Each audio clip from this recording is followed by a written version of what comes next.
Hey everyone, Chris Renshaw here, and today we're going to be opening the first Dynasty Pack for the Legend of the Five Rings LCG Tears of Amaterasu.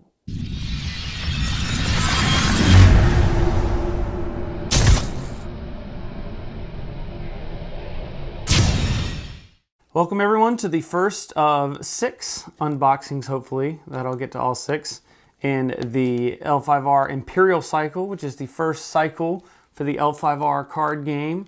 And it's going to be a wild 6 weeks. We got 6 packs in 6 weeks. And hopefully I'll get time to record all of them in time with the holidays and such. But here we go. Pack number 1 is Tears of Amaterasu. So I'm going to caveat this up front that I have problems pronouncing things in my own language.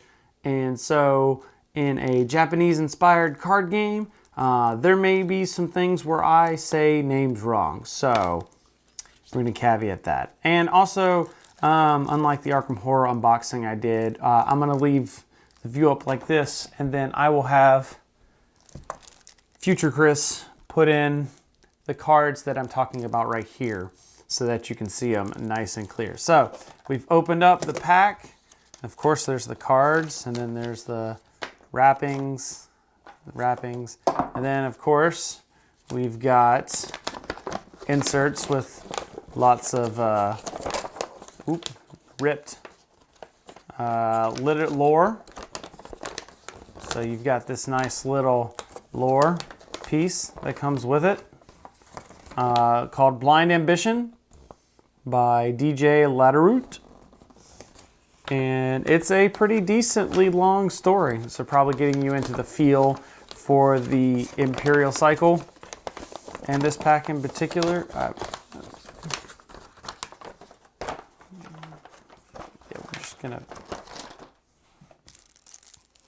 And then now to the part that most people really care about. I didn't do that.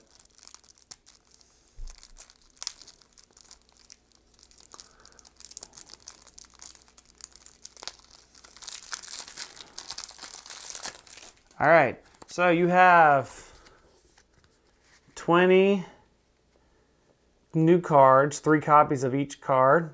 Looks like it's split pretty, I don't know. What do you think? Is that more conflict cards or, I don't know, we'll find out. So first thing up first is we have 2 new provinces. First of which, it's a fire province with 3 Blood of Onotangu. Seeker roll only. During conflicts at this province, each player cannot spend fate from his or her fate pool. That is nasty. Especially as me, I know that would wreck my deck pretty hard because my deck, I like to play Adept of Shadows, like back and forth out of my hand. So that would be pretty nasty. So, plus conflict cards, that's going to pretty much shut most of them down. Then you've got, for which the pack is named, Tears of Amaterasu. It's a 4 strength province. It is a Shrine Keeper roll only. Reaction after this province revealed, gain 1 fate for each attacking character. Can be good, can be bad. I played actually in a game with someone who already had these cards and had this in their deck, and it was like turn 1 attack with just 1 character forward and flipped over reveal this, so it didn't really do them a lot of good. But if you've got a swarm, if you're playing a deck that's going to swarm you with a bunch, this is going to be handy. It's keeper roll only, so won't be in my deck since I play Scorpion, but if you're one of those clans, could be interesting card. Then we have Crab first. We have 2 Fate, Staunch Hida, Bushi Yojimbo. Reaction after this character wins a conflict as a defender. Resolve the ring effect of that conflict as if you were the attacking player. Max 1 per conflict. That's pretty awesome, especially since she's not a unique character. It's a good way of, a lot of times you take those rings to keep your opponent from getting them. But if you've got this character into play, nope, you're still going to have to deal with that ring effect. So that's pretty nasty. I have a feeling that character might be ripe for an assassination. Then we have a unique holding, Karada District. It gives you +1, so it's unique, but they give you 3 copies. That's interesting. Limit 1 per deck, obviously. Action, give an opponent 1 fate. Choose an attachment on a character that player controls. Take control of that attachment and attach it to an eligible character you control if able. Otherwise, discard it. This is pretty awesome, especially since in action, because I have the same thing in my... It reminds me of calling in favors. Really nasty against dragon decks when they go powering up, and you're just like, shoink. But this is interesting that it is an attachment. Or that it's an action, so you can keep doing this. But at the same time, it's a holding, so it's hitting you for, or you're sacrificing a potential, character coming out to have this holding out. And it's only a +1, you only get 1 per deck, so it's not like you have a chance at this coming out multiple times. So, I don't know. I don't know enough about Crab to know if that would be good or not. From an outside perspective, it seems like that's a card slot that you could be using somebody else for. And then we have Doji Representative. We're moving on to Crane. 3 cost, 1 military, 3 political. It's Courtier. Action, during a conflict, move this character home. It's a good way of keeping your people from getting bowed. Especially if you know if you're already losing a fight. It's a good way of getting out of the fight. And then Dragon, Kitsuki Yaruma. It's a 4 cost, 2 military, 4 political. Courtier, courtesy, no poison attachments. Reaction, after this character enters play, choose an unbroken province. Turn that province face down. So this is definitely, we've been hearing rumblings about this where you can have characters that flip provinces back face down so that you get those when revealed effects again, like the Tears of Amaterasu coming at you. So that's a pretty, 4 for 2/4. It's not bad, especially it's got 2 glory. That's not a bad card, especially you get no poison attachments. Then we got Lion, Gifted Tactician, 2 fate, 2 and 1. Reaction, after this character wins a political conflict, draw a card. It's not bad for 2. That's kind of nice. I think it would be better if it's kind of okay, I feel like. What's really going to help you is if you get like multiple of these cards out, and so you're drawing multiple cards when you win a conflict. So, I don't know. Then we've got a Lion holding, the Hito District. Again, this is going to be an Imperial holding, 1 per deck. Political province cannot be declared against this holding's province. Ooh, that is pretty nasty. That you're just shutting, like that would shut down my deck almost right there, since it is mostly political. It's not a thing, but especially against a Lion deck, that is nasty. That is worth having one of these in the deck for. I feel like that's a good solid lockdown. Then we go to Phoenix.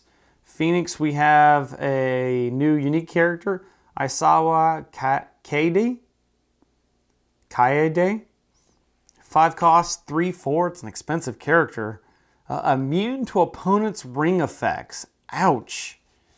3 glory. While this character is attacking, the contested ring gains the void element.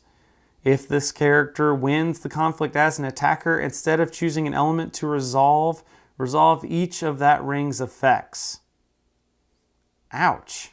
So that's like you're getting 2 ring effects for winning instead of 1. It's a high cost character, but those are some pretty this character's getting a Cloud the Mind. I don't know what you're talking about. If I got a Cloud the Mind in my hand, boom, going on this character. Because then you paid 5 fate for Jack. Unicorn, Swift Magistrate, 3 fate, 2/2. Bushi Imperial Magistrate.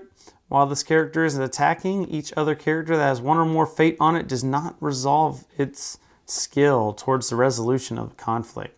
That's a, we're going to shut down your champion card right now, especially if you put that. Although I've found, like, with my decks, I've not been putting a lot of fate on characters. That could just be because I suck at playing the game, but that's definitely going to cause you to think about that when you're playing cards with fate. You'd be more likely for your opponents to not put fate on them, because if they're going to make them unique. Then we've got the Phoenix holding. This is another card I came up against today. Windslip Yurt. Action, sacrifice this holding. Select one. Each player gains 2 fate, or each player gains 2 honor. Refill this province face up. That's a nice card. Even as an opponent, that's a nice card, because I'm getting 2 fate or I'm getting 2 honor. And it's nice for you because you're getting the card face up. So that would, I don't know if I'd put 3 in a deck if I was playing Unicorn. I think I would at least put 2, because that's a nice freebie there. Then we've got now we're moving into the conflict cards. No Scorpion cards on the Dynasty. Very interesting. Is there any? No, there are no Scorpion cards in this at all. I am stunned. I'm hurt a little bit.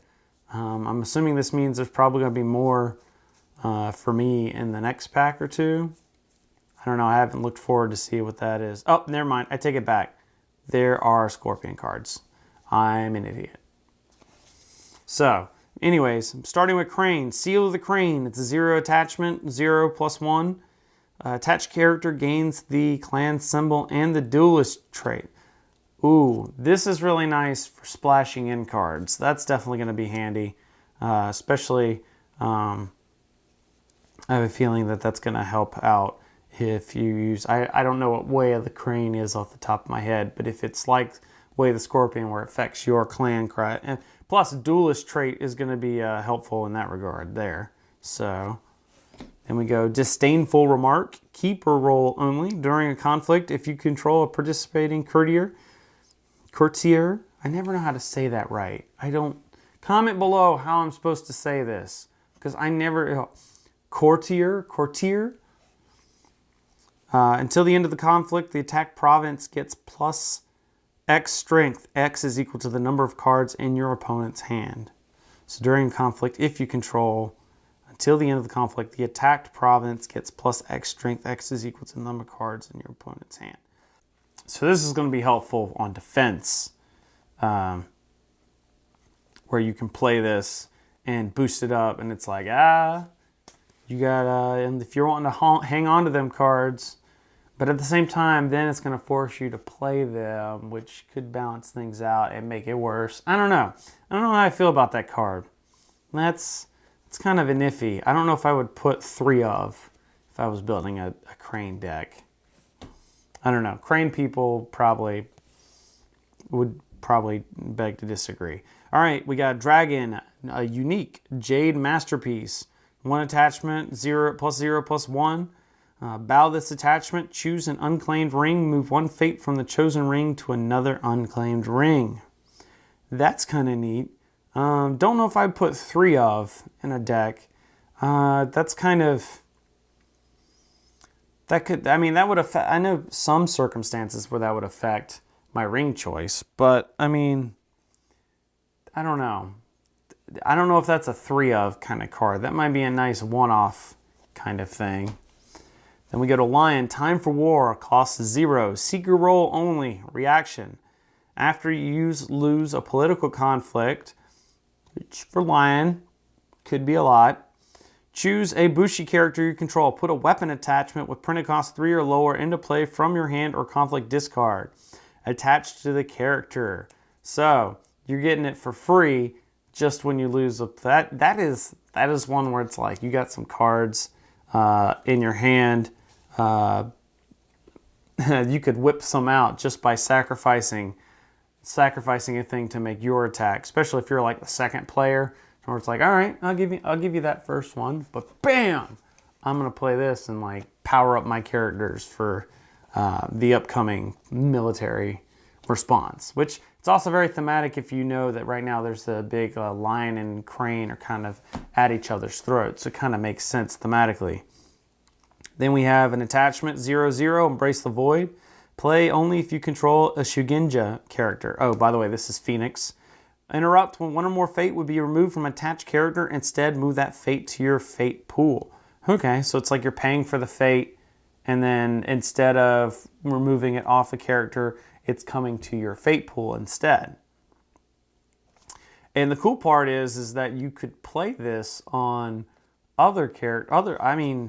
I think you could. I think you could play this on other players' characters, so that if you don't have anybody with fate out, but they do, and then as that fate comes off, you're getting it over to you for free. So it's a net bonus in your favor because you didn't pay that fate on the character to begin with. So it's an interesting thing. And then we over to my man and all the Scorpion cards. Meek Informant. It is a 1 cost, no military, 1 political reaction. After you play this character, look in an opponent's hand. I don't know how I feel about that. I don't think that's I don't know. I don't think I'd want to put that in the deck. I don't know. No military and 1 political. Sure, it costs 1, but that reaction, I don't know if I need to look at my character, my opponent's hand that bad, as opposed to what I would have to give up to put this in there. I don't know about that. And then Smoke and Mirrors, 1 event, technique. During a conflict, choose any number of attacking shinobi characters you control. Move each chosen character home. So this is kind of a bonus like the crane card earlier, where if you know you're losing, or if your opponent outdid you and you're not going to be able to get through the province, or if you manage to bully him off by attacking with everybody, then you play this guy, and then you can choose any of them and bring them back, so you've kind of intimidated him. Like you could definitely, that's a very Scorpion thing to do. I'm going to attack with everybody, and then he's going to be like, oh, I'm not going to declare any blockers because he's going to have no people next, and then I can go for an all out. And then you go, haha, gotcha, boom. And then you're going to be bringing any shinobi guys back home. So that's mind games. All right, and then we got some neutral cards here. We got Goblin Sneak, 2 cost, 1, no political. Goblin Shadowlands. Ooh, we got goblins now. Reaction, after this character enters play, place 1 fate from an opponent's fate pool on it. Ew. That's nasty. That is nasty. I don't like that card. Don't be playing this card. This is a terrible card. Don't put that in your deck. I like my fate pool. Hands off. You can't have my fate pool. Leave my fate pool alone. You mess with your own cards. And then lastly, we have Finger of Jade. 1 attachment plus 0/0. Item Jade attached to a character you control. Interrupt. When the effects of a card ability that targets attached character would initiate, sacrifice this enchantment or attachment, cancel those effects. So it's basically you can get rid of this card to prevent an effect to your, it's a cancel. It's basically a cancel that you can sacrifice. It's not bad. I could see it maybe replacing an Ornate Fan or something specific, or not an Ornate Fan. I don't know. I have to think about that because that's a cool card, but I don't know what I would sacrifice in my deck to play it. I don't know if I need protection from my characters that much yet. Maybe. I don't know. So that's the first 20 cards of the Imperial Cycle for the L5R Living Card Game. Did I get these cards right? Did I get them wrong? And which ones are actually good? Which ones are actually bad? Let me know down in the comments below. And make sure you follow me on all the different social media platforms. You can reach out to me there as well if you've got thoughts or opinions that you'd like to share instead of in a random comment on a random video. In the meantime, make sure you check out some other great LCG videos as far as subscribing to the channel to see other great board gaming, card gaming, RPG videos that I produce on a regular basis. So thank you all so much for watching, and I'll see you next time.